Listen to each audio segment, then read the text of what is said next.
Turo is the world's largest car sharing marketplace, and it's the perfect app for travel. I was recently traveling overseas for 7 weeks in multiple cities. Turo made it so easy to find the type of car that I needed in each city, including various things like a car seat, snow tires, and a lot of space. I live in SF, Austin, and Sydney, and I use their cars wherever I am and when I'm traveling. I don't have a car in SF and Austin, and we just use Turo. The booking process is so convenient, and the hosts are awesome. Go to Turo.com and download the app today. Sendar is the OG startup accounting firm in Australia, catering for all stages of your business's life. If you're busy running your startup, you don't have time to do your own books and forecast. Instead, fully outsource your finance function, giving you time and resources back to focus on what you do best, which is growing your business. For a free 1-hour consultation about your business's growth plans and finance needs, head to sendar.com. That's SCENDAR.com.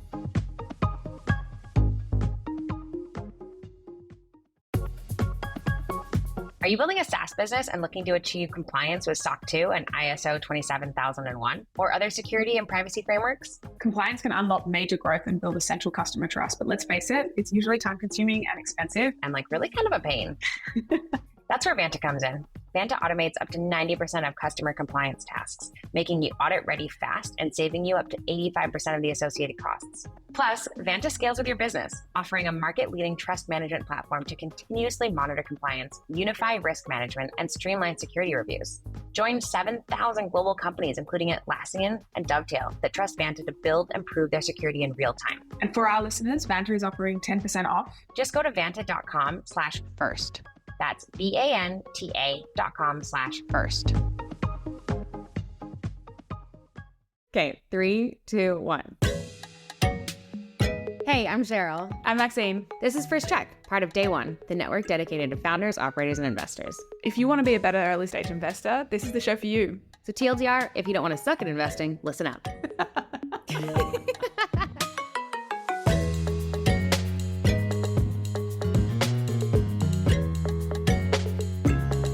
I am so excited for this episode with Marvin Liao. He is just like an OG of the US and especially Bay Area ecosystem.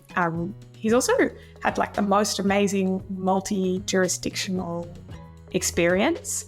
Even just looking at his CV, but kind of underneath that CV as well, he's done some incredible things across almost every geo in the entire world and has been at the front of a lot of startup ecosystem development. So I'm so jazzed to ask him all the questions about being on that journey. Yeah, he has been in so many different startup jurisdictions. He's actually known as the Asian Jason Bourne because he has been to all of the different countries and goes into some amazing places, discovers great alpha. He's also invested in 400 companies, according to him/his LinkedIn, which I have questions about because I'm did you invest in 400 companies directly or is this indirectly through 500 startups? So I'm excited about that. And he's also a book collector. So I'm making a prediction right now that his first investment might have been in a book. I can't wait. I'm so excited to welcome him. To talk to the Asian Jason Bourne. Yeah.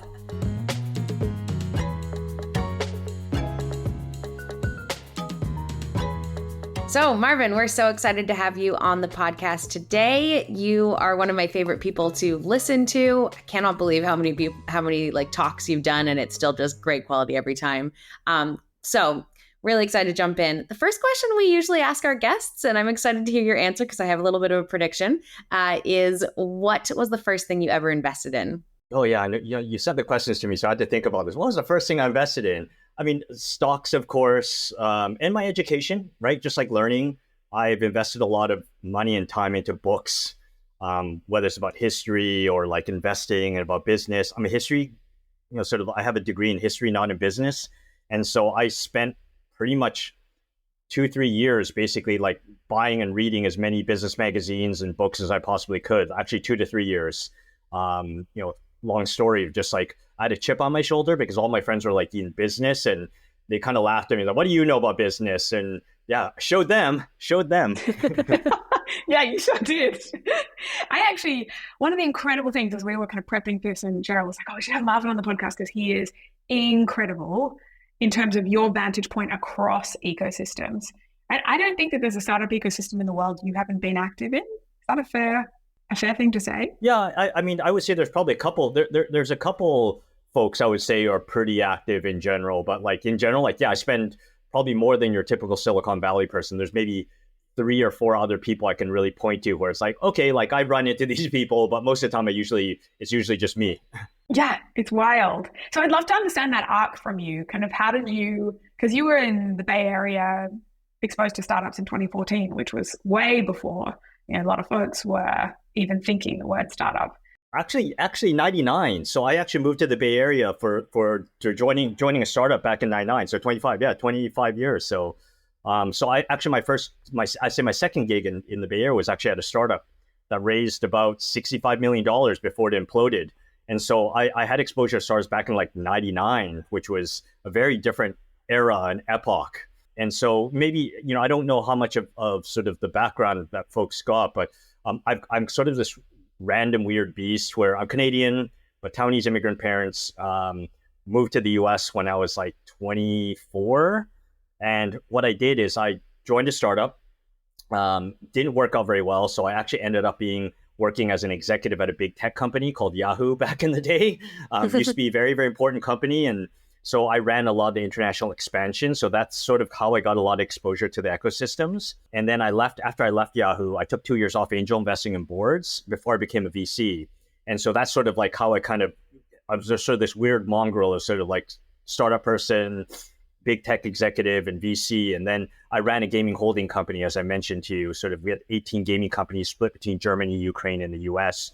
And I did that for about 2 years. And I was investing on the side as well through a rolling fund called Diaspora. How cool. So that's sort of the big background of just, yeah. So I do a bunch of different things now. I do mainly investing now, especially, since the war in Ukraine sort of kicked off.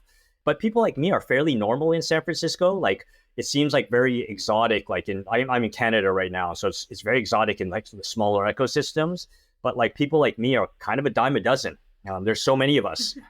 I would not say that you're a dime a dozen, Marvin, just for the record. Yeah, I mean, just this profile, right? Like this profile seems like very strange, but like here it's very, very normal. You see a lot of people who are like founders and then they do the startup thing, they join Google, they leave, they do the VC thing. It's just like the trajectories of careers are just much wider, I think, in a place like SF Bay Area. I think that's true. Probably, but like, I think still being at you were there for the early days of 500 startups, right? Like when you were part of that and, starting to grow like the first couple cohorts and seeing those companies come through, that still must have been a fairly unique perspective. Like there weren't many people involved in 500 from the beginning, right? Yeah, and we were probably sub 30 people worldwide. And yeah, it was interesting watching us sort of like go from sort of like nowhere to sort of being sort of like near number 2 sort of to YC. And then, of course, having everything implode in 2017 and kind of like fall back again.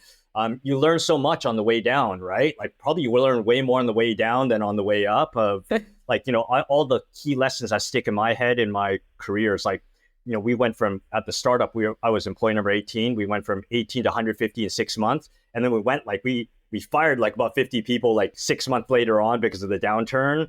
And so everything you learn going down that way, I was at Yahoo when doing the rise from 2,800 people to it was at our peak with probably 20,000 people. And then watching the company just decline like after like 6 or 7 years, but just learned so much along the way, right? And same thing at 500, just like watching sort of a company rise very, very fast and then sort of go through this turn. There's just so many things you learn on both sides and how to, how you bear with the cycles, right? The good and the bad. And I think this is one of the challenges that a lot of startup founders and a lot of even investors, a lot of VCs, like they've never seen a downturn before. And so like, of course, when 2022 happened, like everyone freaked out, right? And I guess for me, I'm like, oh, this is my 5th downturn, like whatever, right? Like this is what you do. And let's just like it sucks, but like you sort of like have a playbook to sort of like operate from. And, and I tell people, we're like, okay, yeah, it sucks. Like, great, you have to fire like 20% of your staff. Like, it's not that bad. Like, when in 2001, like it was 99% of the ecosystem died, right? Like 99% of the companies died. And like every company was laying off people, whereas like we had companies laying off like 90% of people. So like, it's not that bad. You can survive that, right? Like, you can survive this. As downturns go, this one's not so bad. Yes. I mean, it was, I'm not going to say it was easy, but like I would say these last year and a half where I'm like, it was way worse in 2001. I'm just like, it's like companies are still hiring, big companies are still actually going and using like buying SaaS software in general. So like it wasn't the complete sort of like decimation, like what happened back in 2001. Or 2001, 2002.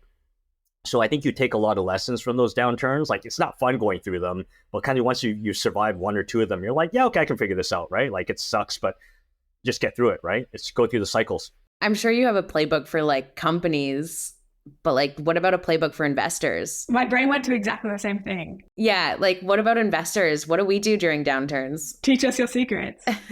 Oh, I mean, it's been so interesting because like you see so much bad behavior for investors because they just panic.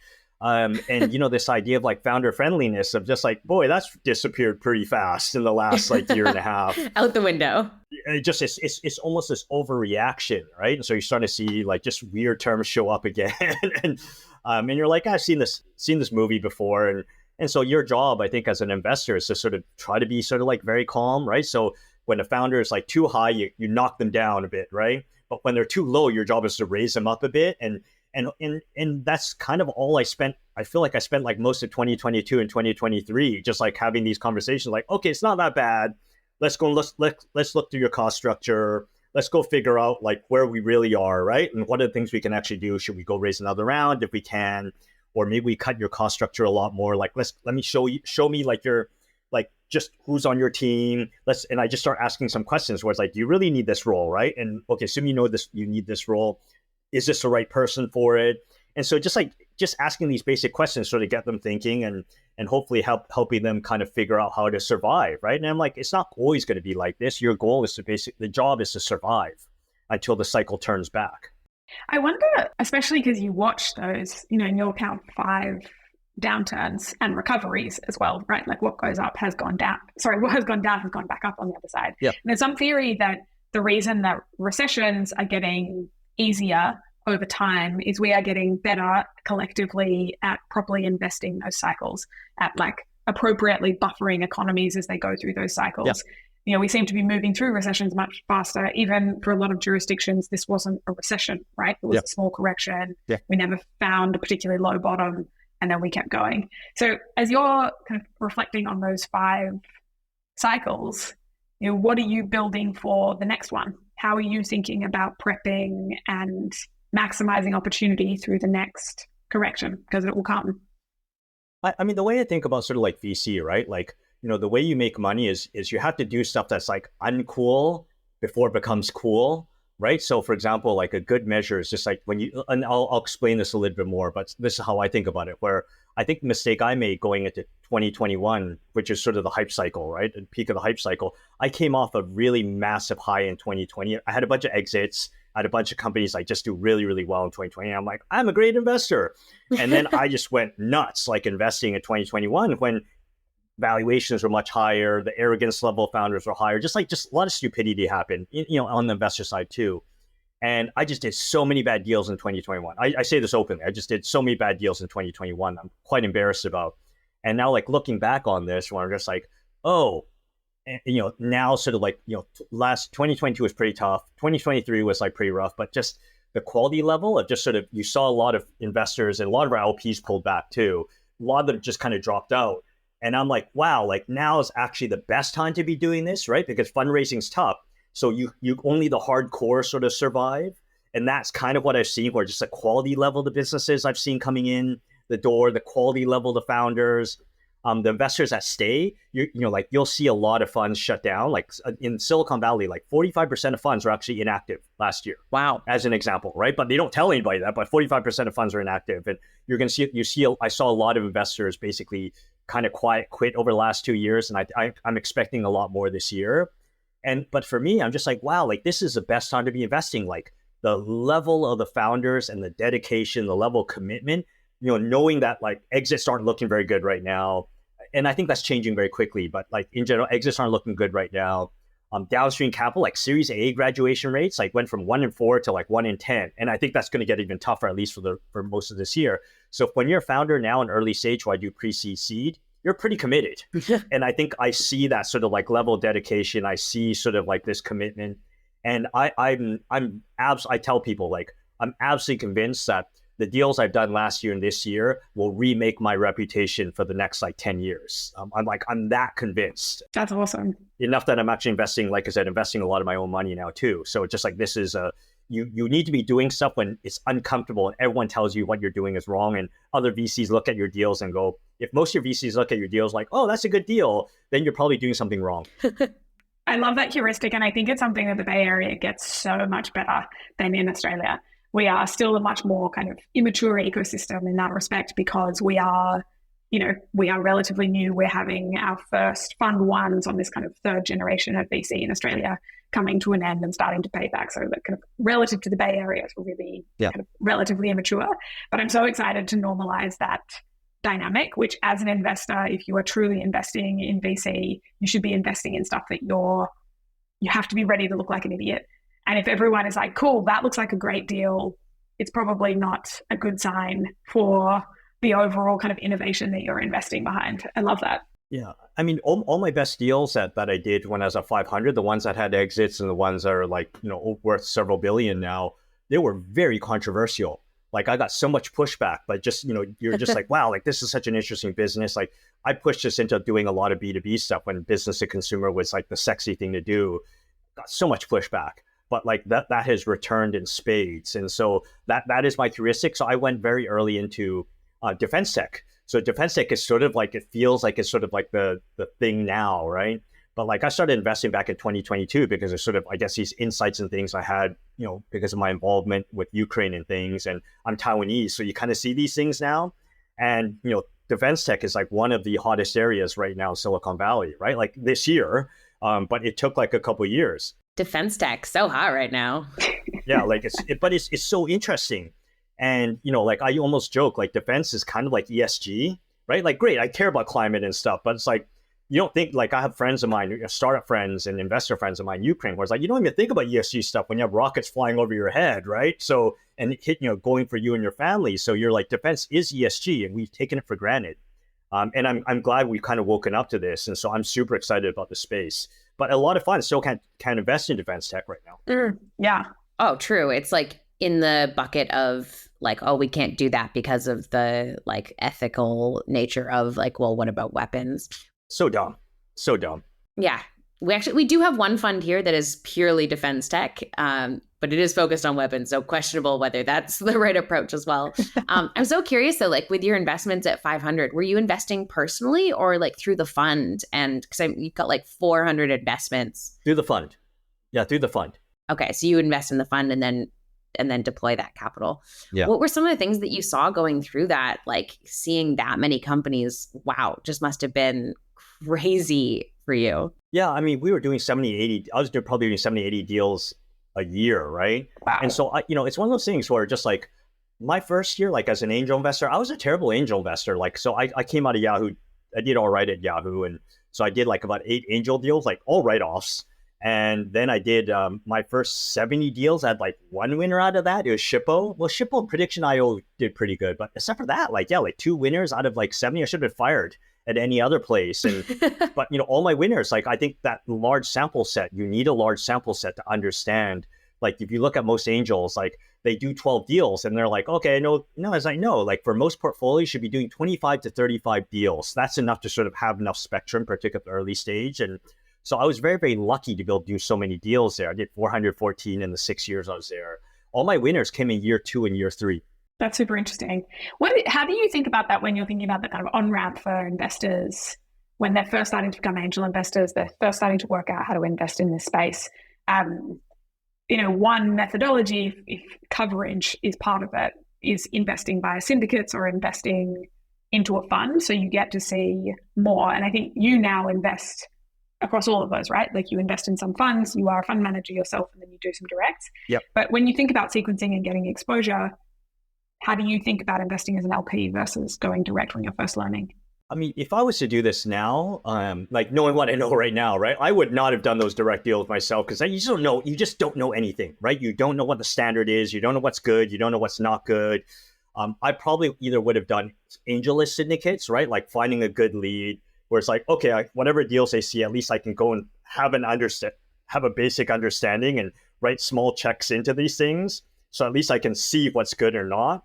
And have a little bit of skin in the game versus sort of what I did was like, I'm so smart, I know what I'm doing. And then I was just a total wash, right? But I have to say, I'm the investor I am right now because I lost my own money, right? So on the other hand, if you treat it as tuition, it's probably helpful. But like if you were a little bit smaller, much smarter than I was, I think you either invest in a fund or you invest in these angel list syndicates, and then you see a bunch of deals so you can understand what the standard is. Man. But for the record, there are a lot of crappy fund managers out there, a lot of crappy syndicate leads. So you also need to kind of pick very carefully. And I have friends of mine who run funds, and I'm like, man, you should not run a fund. Like you're a great operator, but like you do not know how to invest.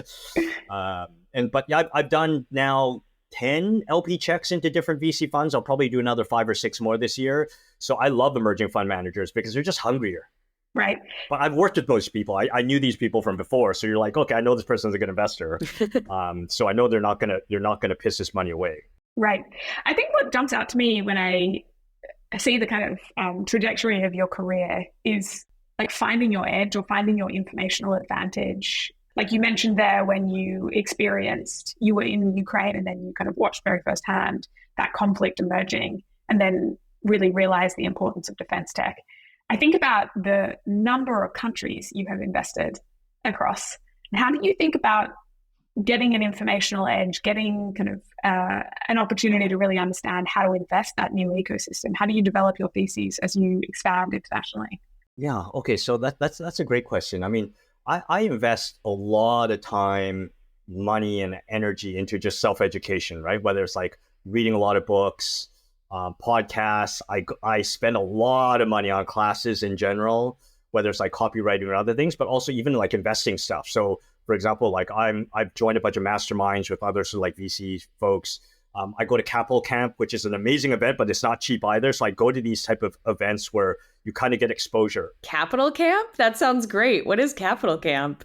It's the best event. Like it's you should look it up. It's so good. I think it's actually the best event. So I've gone for 4 years in a row. It's one of my favorite events. But super smart people. It's a very high buy-in, but that kind of filters out kind of the riffraff in general. And everyone's a dedicated investor. Not necessarily just VC, but just like, could be private equity, could be personal holding company, could be, hedge funds. There's a lot of real estate folks, but just like everyone's just like 99% of the people are just super high quality. And so just every conversation you have is just really about getting good at the art of investing and understanding. I was like, oh, like that's what private equity does. Like just to understand sort of what they do and how they look at stuff. And it's very helpful. And a lot of them are global investors too. So it's just you get a very, very good spectrum of the investing landscape in general. But anyway, so the point to answer your question, I would say I kind of follow where my curiosity goes. And so, you kind of go down these rabbit holes. I travel a lot, so that's helpful. And, I speak at a lot of conferences, but I do invest a lot of time and energy. So it's like, having the prepared mind.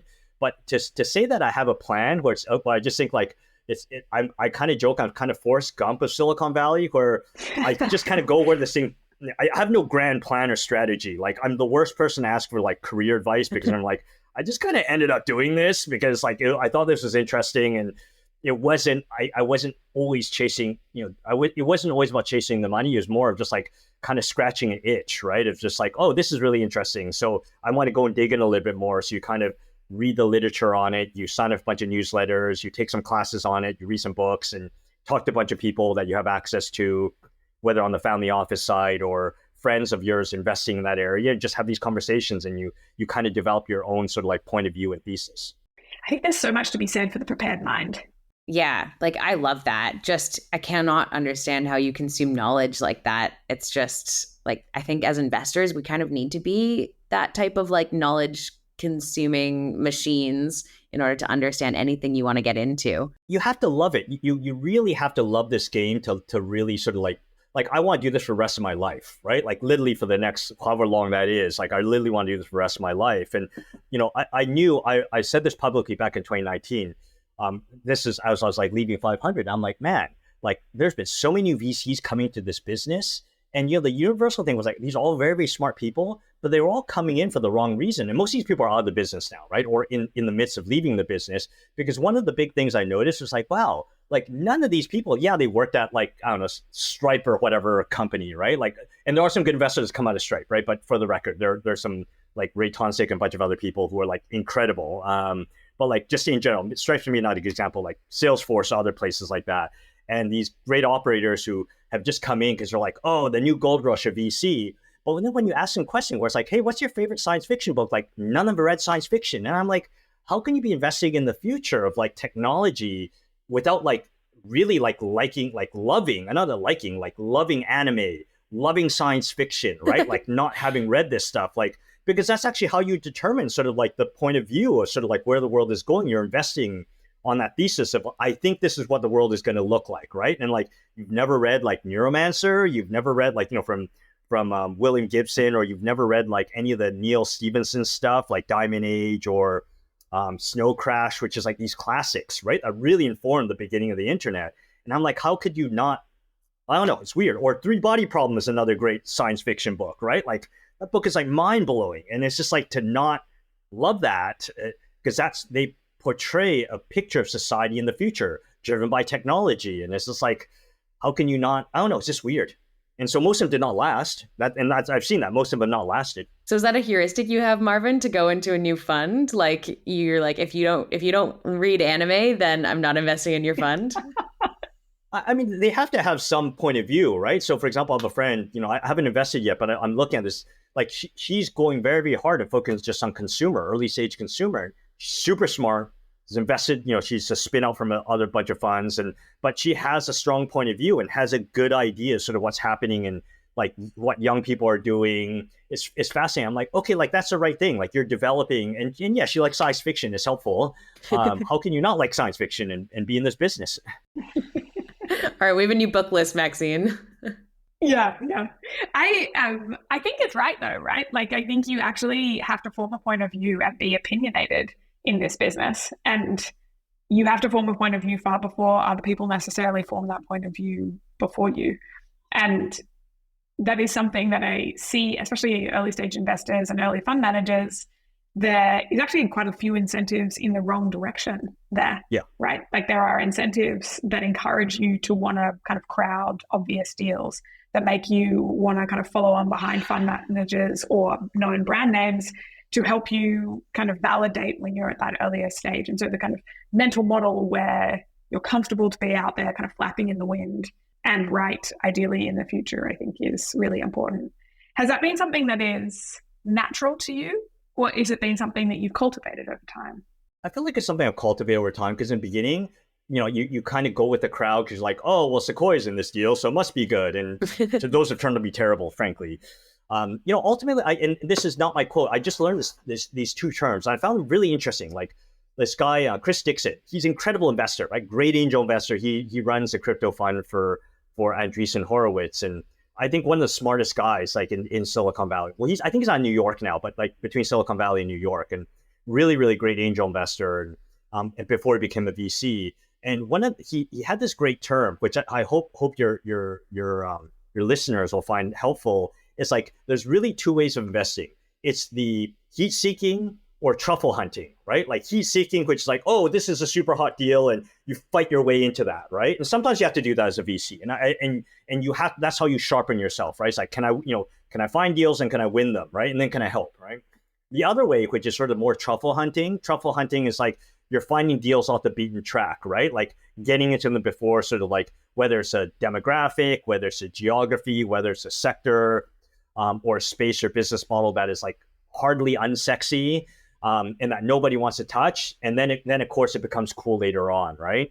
And I found myself sort of like, I veer more toward the truffle hunting than I do for sort of the heat seeking. But it's such a great framework to think about this, because I think a lot of VCs kind of get confused. And ultimately sort of like, that's really the only two types of deals there are, and both work, right? Like you can do both really well, but they're very different. As we tell our startup founders, like they're very, very different go-to-market motions, right?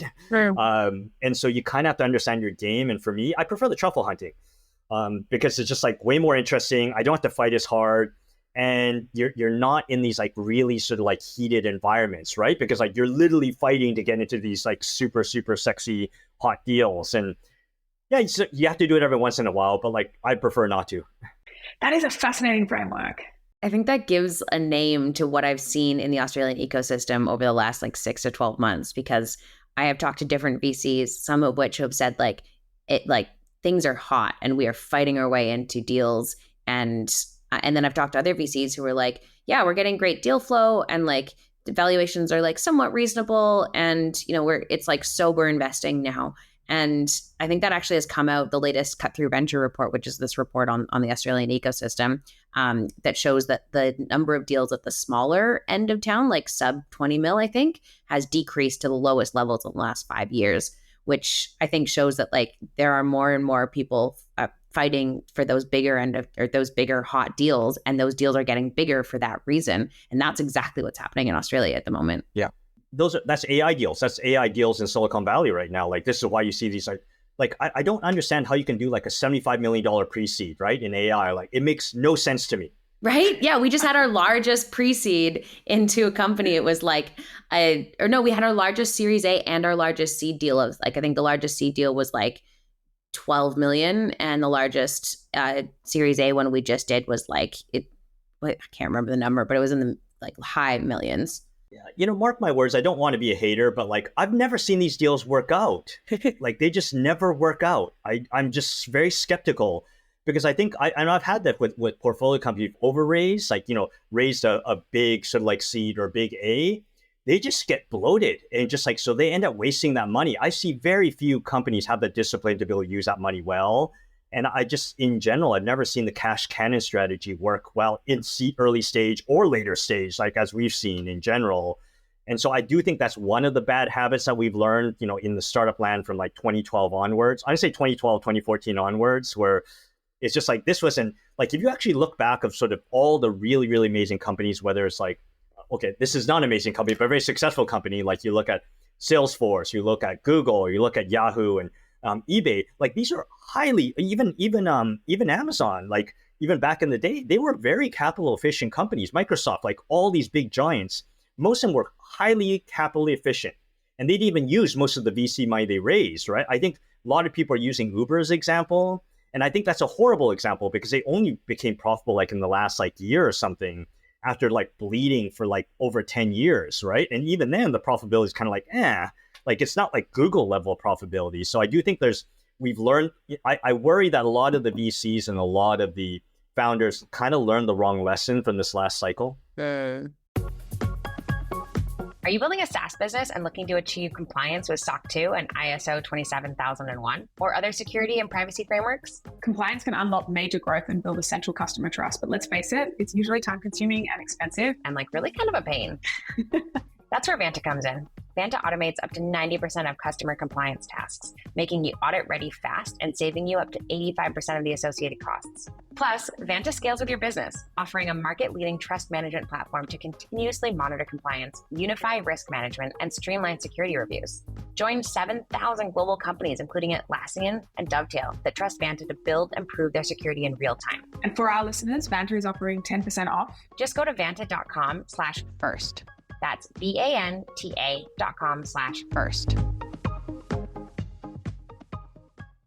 I think that's true. The most impressive management team I have seen to date did this methodology, which I just wowed me at the time. And then I've just been kind of sharing with as many people as possible who are in the situation that they happen to be timing the market so well that they are in a kind of cash cannon circumstance. And so what this team did, they're repeat founders in the healthcare space, both of them really high intelligence, high credibility individuals, and really kind of generatively motivated, i.e. they are really excited to create something in the world. It wasn't about wealth creation for them. It didn't come from a place of greed. Yeah. And they raised in 2020, maybe early 2021, and they essentially raised what would have been a fat pre-seed and seed together.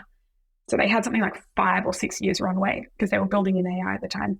And one of the CEOs had the good sense to be like, cool, fascinating. That's a really helpful de-risk.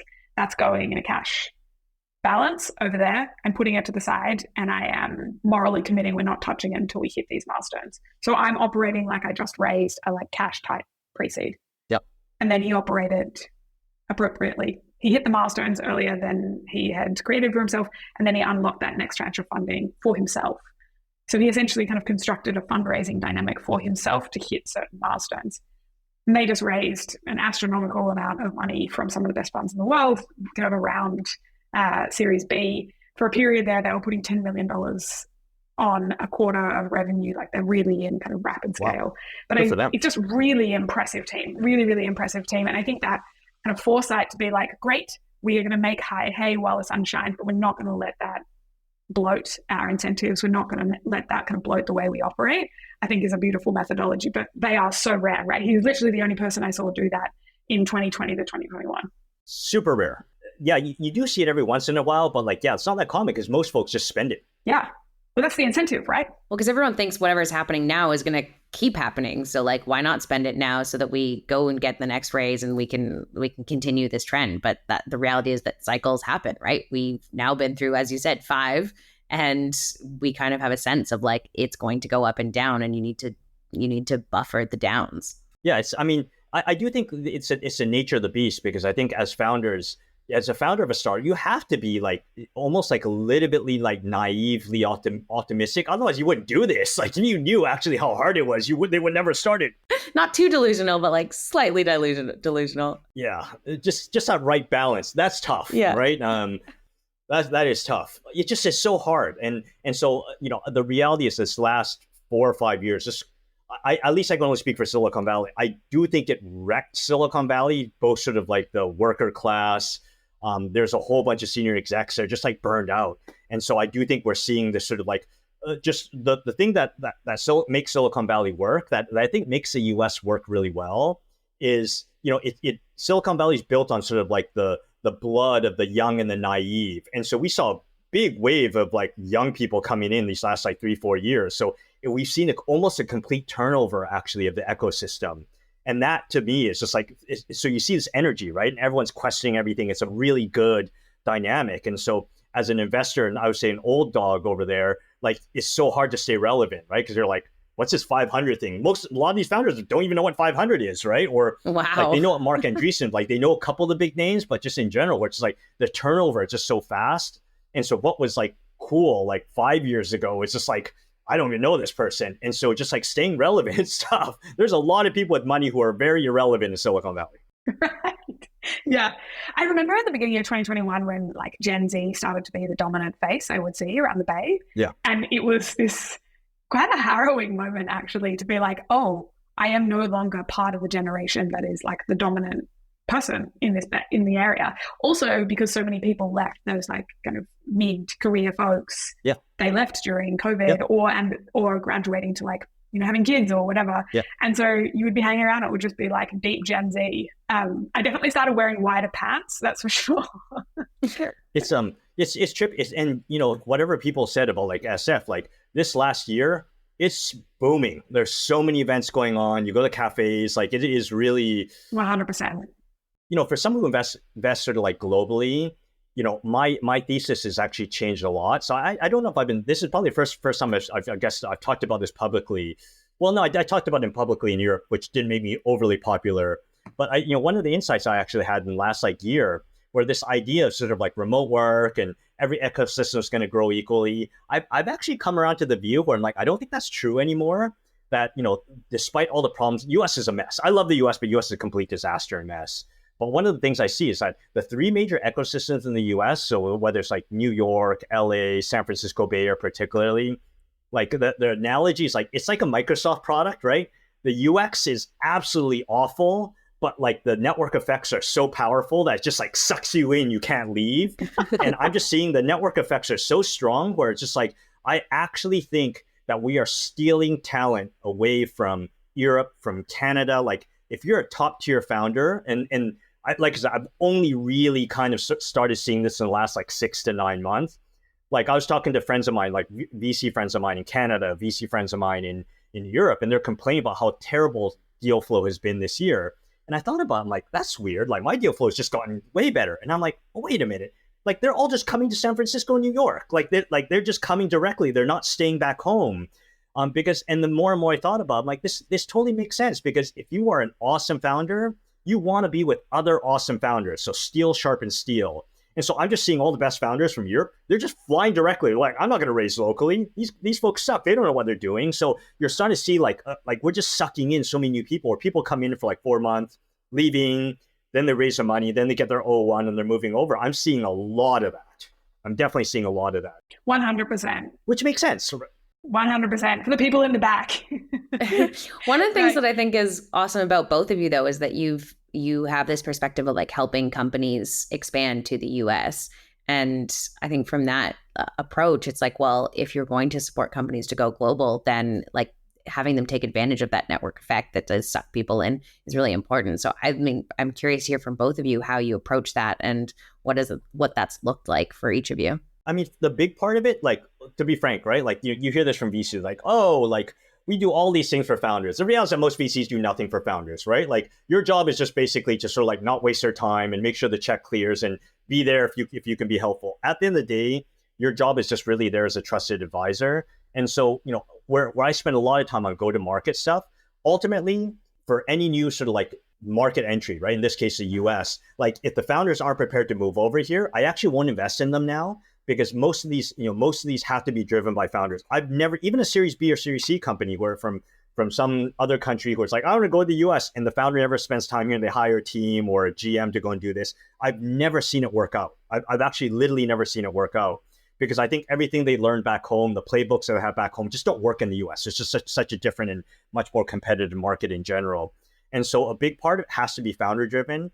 And so that, you know, we didn't do that. We didn't care about that before. But about a year and a half ago, we looked at our portfolio and we saw like the thing that actually made all, and so we focused on European founders focusing on the US at pre-seed.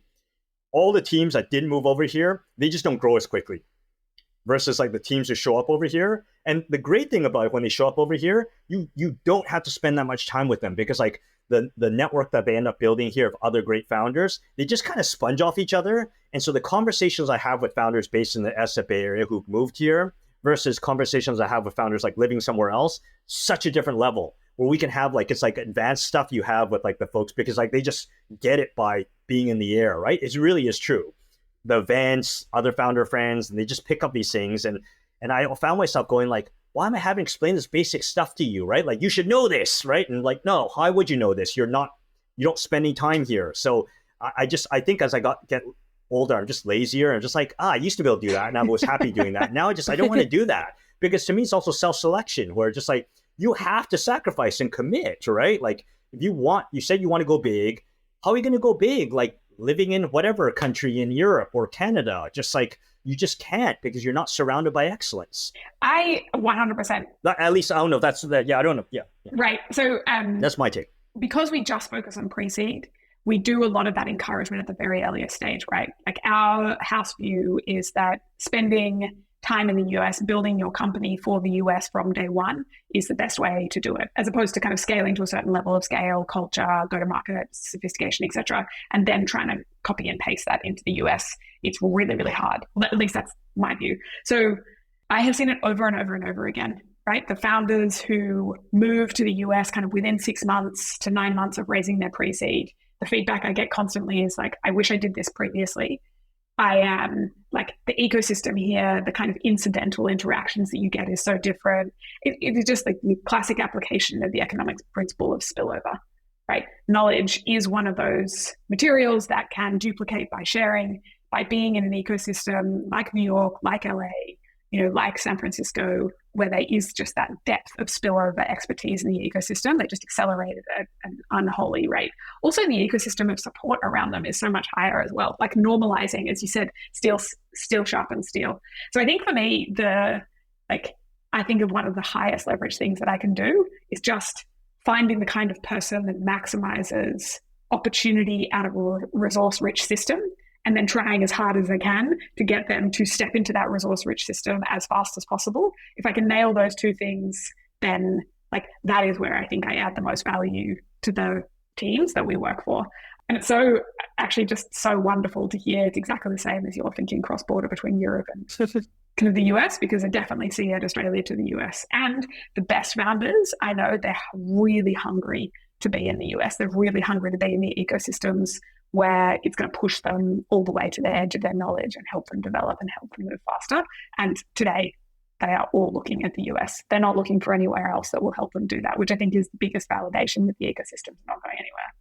It just, it's something I see over and over and over again, because I do think, like, I'll be the first to say, like, I love the US, but it's a crap hole, right? But at the same time, like, it's the best place for business. And so there is, to me, it's just like, if you're willing to sort of give up your awesome lifestyle in Europe, in Australia, in Canada, to move over here, that means you're going all in on the business. And that means, like, actually, there's not a guarantee of success, but it increases the success of that business, right? And the magnitude of success of the business. And so it actually really, really matters. And so now any founder that's not willing to move to the US, I actually won't invest in them. That's a core part of our sort of thesis. Just to be like devil's advocate, though, like Australia has 3+ companies that are worth like $30 billion plus. Canva, Atlassian, Airwallex, like these are companies that built from Australia and never actually moved, like the founders never moved to the US, particularly not in the early days. Like now they've expanded, but they certainly took that approach of like, grow here and then land and expand in other countries. And like UK doesn't have that. I don't know many other countries outside of the US that have, more than $30 billion companies. So like, could Australia be the outlier? So here's what I say, that it's a great point, right? It's not impossible. I just think it's harder. I just think it's much harder. That's all.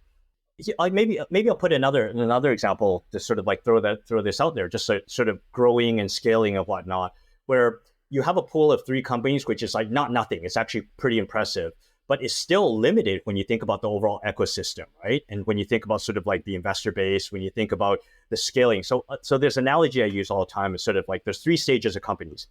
Stage 1, which is a commando phase. Stage 2, which is the infantry phase, which is a scaling phase, right? Post-product market fit scaling phase. And sort of like phase 3, which is sort of like the IBM, HP, Google phase, right? Like the police person phase. And so they're very, very different. And so when you look at the size of these companies, where it's like, okay, great, it's not just valuation, but even the size of the companies, where if you look at how many folks have like someone like me, I've worked at a bunch of like, 30,000 person companies, right? Like there's lots of us. And so you see a lot of people who are able to sort of take these different sort of like scales, work at different scales. There's so many of these folks in New York and in LA and San Francisco. There's not that many in Europe, and there's not that many in Australia. So that pool of being able to sort of like scale is very, very limited. Mm-hmm. And so I would let my counterpoint to that, where it's like, yes, absolutely, that there, there are some exceptions to the rule. Doesn't mean, and there could be another 3 more, right, in the next couple of years. But I think it's just harder in general, versus sort of like look at how many of the, like look at the magnitude of the size of the companies that continue to show up like every quarter in the SF Bay Area. You're like, wow, right? So you know what I mean? And being around that sort of, there's a pull that sort of like drags people up with that. And so I don't know. I just think it's just harder, not impossible, but it's just harder. Yeah, fair point. Yeah, I would totally agree. I think the nuance I would add to that is like, what does moving somewhere look like even these days? What I have seen from a lot of founders who have built successful companies from Australia is they still spend an enormous amount of time in the other places that they're building in. And so I don't know if Europe is the same, if you've noticed the same dynamic, but for the successful founders that are building, they still have enough time in those places that do drag them up, that help them sharpen their steel, that they can like get the benefits of both worlds, right? All of those examples, Canva, Airwallex, Atlassian, all 3 of them built like hybrid approaches. They were actually not full-time in any one place or the other. They were much more fluid. And I think, at least my thesis is like, we don't need to be binary about it. We can be much more fluid, but the focus is like, seek excellence and find the place that makes you the most excellent at the thing that you do, which I think for a while will be one of those 3 cities. That's a really, really great point. And I'll give you examples of my own portfolio companies. So it's not just a hybrid. So what happens is, I think the management team needs to be there and sales and marketing needs to be in the US. But what I've seen that the model has worked very well. So this is not a portfolio company, but Talkdesk as an example, or UiPath, right? UiPath is Romanian, based in New York. Everyone thinks it's an American company. They have like several thousand people work in Romania because of engineering, right? So they keep the back office in engineering. Aircall, which is actually a portfolio company of mine, based in New York. They have 200 people, sales, marketing, front office, 300, 400 people in Paris. I have another company called ManyChat, right? So they had, originally was based in Russia, not anymore. So most of the staff, they have a front office, management team, leadership team, sales and marketing in the US, SFA area. I think they moved recently, but most of the back office, like 200, 300 people in our media. So that model works. And so I'm a believer in general, but the head sort of like office and the key leadership team needs to be in the US. But that doesn't mean that there are no good spillover effects for the home country, because it does raise the talent pool and there's a lot of this crossover. So it's never a loss in the long run. It's sort of, we all benefit. But in general, I do think sort of, especially as they're scaling up, it's very, very important to be in the US. So that's a great point. So when you're looking for those teams, when that can sit across those two ecosystems, when you're thinking about the kind of person who can like thrive in Europe and thrive in America, or build a company in kind of across a couple of places, how do you think about finding excellence in places where they haven't yet had the benefit of being polished in a place like SF or New York? Yeah, that's tough. I mean, a lot of it's just sort of your job in pre-seed and seed is trying to see sort of like do they have the drive, right? Do they have the learning capacity? Are they coachable but not too coachable, right? That combination, like, can they scale, right? And when I say scale, just like, are they learning machines? And a big part of it is just sort of a very, very simple thing, just because I just have a very large data sample set. Like every founder I meet is like, how does this founder compare against my top 10 percentile of founders that I've invested in, right? Like the Dans of Firestorm Labs, right? Or the Laura's of Shippo, the Olivier of Aircall, or like Ido of like Rapid API. Like, how does this founder actually match up against them? And every time I've broken that rule of just like, well, they're not as good, right? Like, and I'm like, well, they're my top 25 percentile. It never works out. And so just like, it's just having that data sample set of just like, this is what an awesome founder like is, like the traits, right? It just sort of like reminds me of aspects of it, sort of almost your gut, the capacity, all that other stuff. It's just like, it has almost always never, when I've broken that rule, it's never worked out. And when I follow that rule, something good comes out of that, almost always. I am so intrigued to hear how you think about like founder versus market then in those circumstances. Like when you meet a company and they're chasing something that you're like, that is so cool, that will be huge, like you can really get behind the idea, but the founder doesn't meet that bar. It seems implied in that then you wouldn't invest. You back founder, not market. So I would say all things being equal, I think both are important, right? The market and the founder is important. But if I had to have, if you put a gun to my head and go, you got to pick one, I'd pick founder any day, because they usually end up pivoting into some market or something. They almost always end up pivoting in general. And so does this founder have the capacity to go and like figure this out, right? Have they really thought a lot? Have they gone through the idea maze of really thinking about this problem? And the solution may or may not be the right solution, but at least it is very clear that they thought about it. But it's tough. And the other part, which I've also, I think, been public about saying, where I'm like, I'm looking for founders like immigrant founders. I'm looking for founders that are like kind of broken like me, right? Like driven and like really broken, like crappy family life, like just a mess. Because you chips on, like my favorite quote is probably from one of the best deep tech investors, a guy named Josh Wolf. I don't know him, but I'm a big fan of his work. He runs like Lux Capital. He has this great quote that I like think about all the time. It's like, chips on shoulders leads to chips in pockets. And it's like so true. I love that.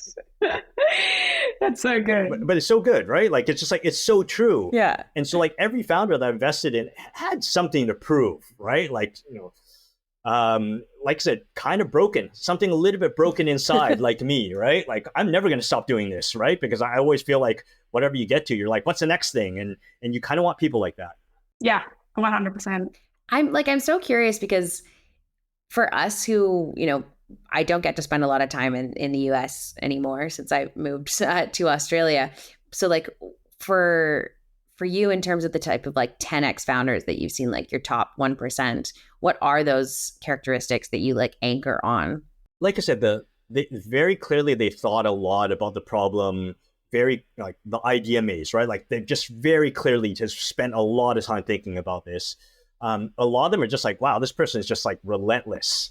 And there's a level of just sort of like questioning as well too, right? Like they don't just take everything that you say, and they're not afraid of pushing back politely, like not rudely, but like politely, where I'd be like, yeah, I don't agree with this. Like why? And they'll push back. Like, here's where I disagree, but they'll do it in a very rational way. That tends to be fairly universal. Founders who know it all founders tend not to do so well versus somebody who's just like, who does think about sort of what you say, and they usually come back. And people who are actually responsive, like little simple things, like, because like this is maybe not always a great heuristic. You got to put all these things together.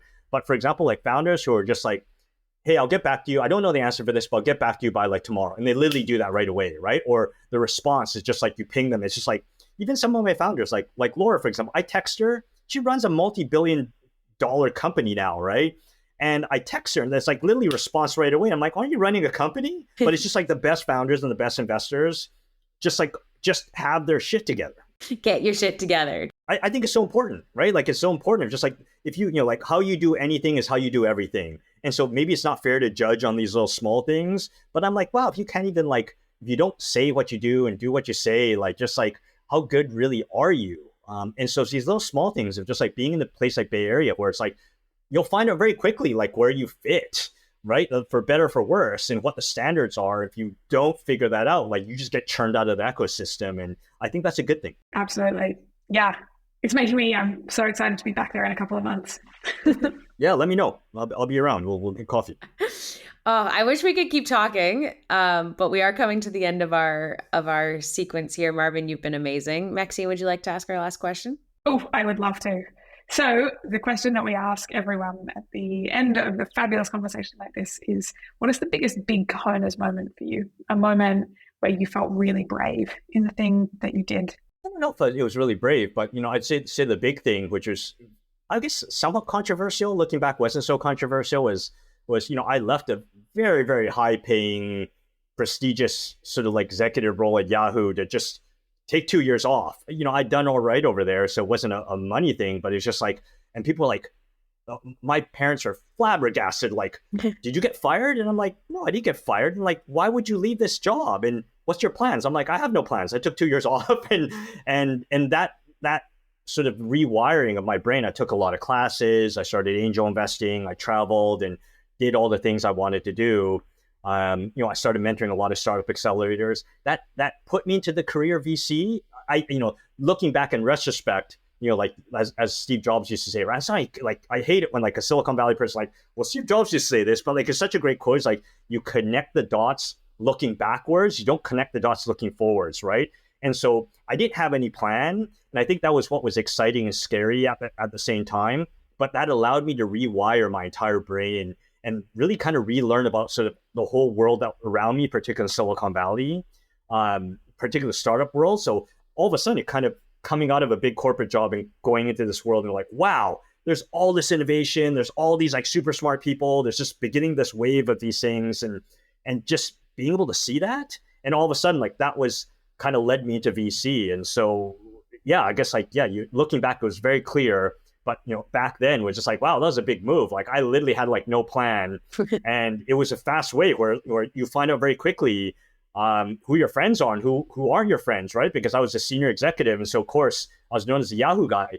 How do you redefine your own sort of identity, right? And your own relevance in an ecosystem like that, right? Because that's the first thing. The first 2 months was like, what am I going to tell people about who I am and what I do when I see them at a party, right? How do you answer the question? What do you do? Yeah, like, and so forcing yourself to sort of like to reinvent yourself, that was helpful. That was a great thing to do. So now I'm just like, I'm Marvin. Yes, I do VC investing and stuff, but like I do a whole bunch of other stuff. I'm not so tied to that identity like many people in the US are, which I think is really dangerous. Wow, that's incredible. Absolutely. I love that. I'm going to quote you now. I have so many quotes from you. Feel free to use it. I'm going to be like, in the next podcast I do, I'm going to be, well, I have to quote Marvin. Which I'm usually quoting somebody else, so. Perfect. We pass it down the chain. Thank you so much, Marvin. This has been incredible. No, thanks for having me. This was fun.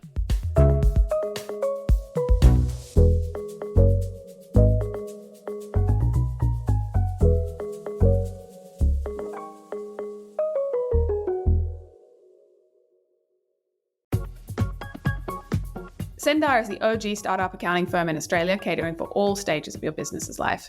If you're busy running your startup, you don't have time to do your own books and forecast. Instead, fully outsource your finance function, giving you time and resources back to focus on what you do best, which is growing your business. For a free 1-hour consultation about your business's growth plans and finance needs, head to sendar.com. That's SCENDAR.com.